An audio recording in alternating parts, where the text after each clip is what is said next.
Voici l'analyse de la psychologie de l'argent. Si ce contenu vous plaît, merci de vous abonner et dites-moi en commentaire quel livre vous voudriez que j'analyse pour la prochaine vidéo. La question que nous nous poserons est pourquoi des personnes intelligentes prennent-elles parfois de très mauvaises décisions avec l'argent? Morgan Housel explique que l'argent n'est pas d'abord une question de mathématiques, c'est avant tout une question de comportement, d'émotion et d'expérience personnelle. Selon lui, chacun a une relation différente à l'argent parce que chacun a vécu une histoire différente. Celui qui a connu le manque ne prendra pas les mêmes risques que celui qui a grandi dans l'abondance. Le livre montre que la réussite financière est souvent mal comprise.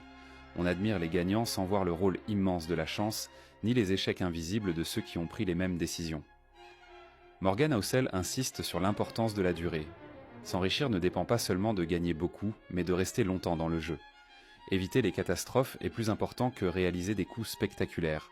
Un autre point central du livre est la notion de liberté.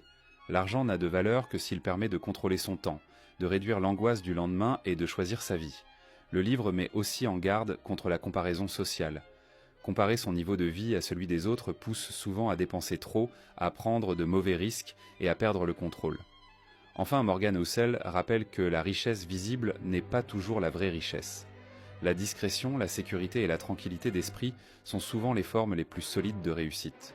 La psychologie de l'argent nous répond que l'argent n'est pas un test d'intelligence, mais un test de comportement. Comprendre ses émotions, ses limites et ses peurs est souvent plus important que connaître des stratégies complexes.